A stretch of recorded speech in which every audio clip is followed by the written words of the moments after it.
So this is how I'm laying out these curved live edge oak braces.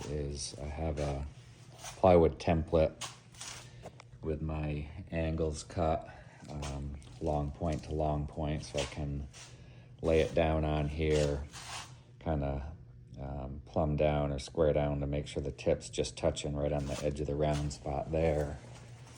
And the same up here. And basically using my frame and square, getting my other lines for the housing, the tenon where it's going to be, and then I'll take this off, get the beams level on the sawhorse,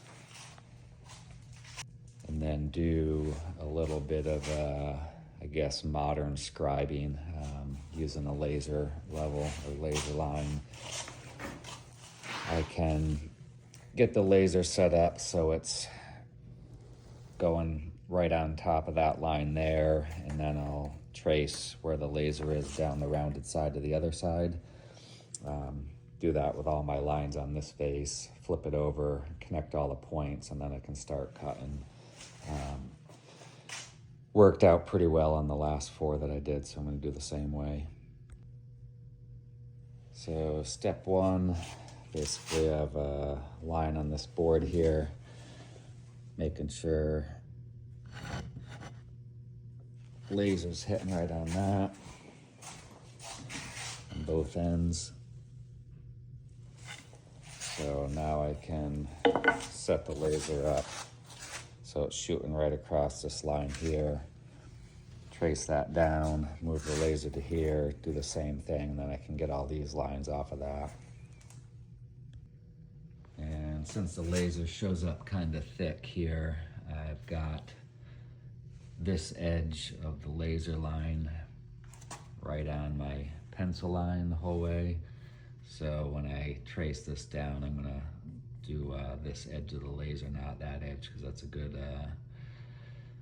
I don't know, 16th, 3/32 wide line, the way it's shooting across this round face.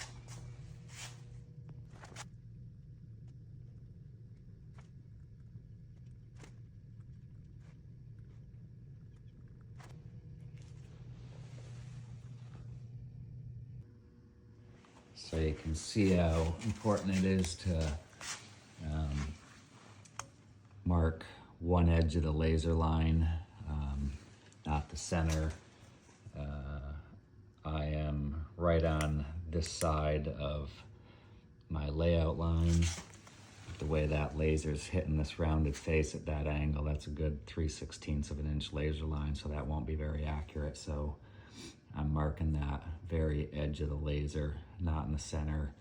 That's the crisper edge. It starts to fade away as you get coming this way.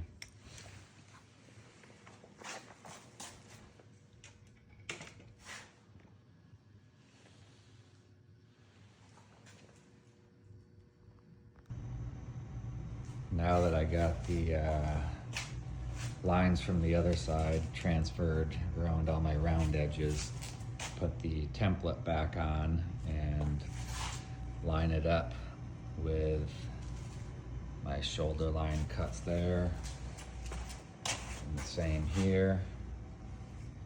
And to make sure it's oriented in the right spot, I have these lines, which are where my tenon comes up to the reference line on the template. So if I line that up, that hits that one. Same with this one.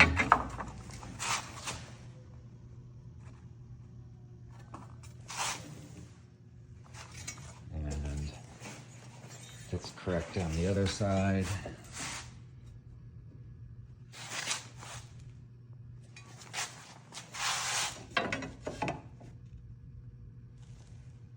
Then I know this is in the exact same spot on this face as it was over here.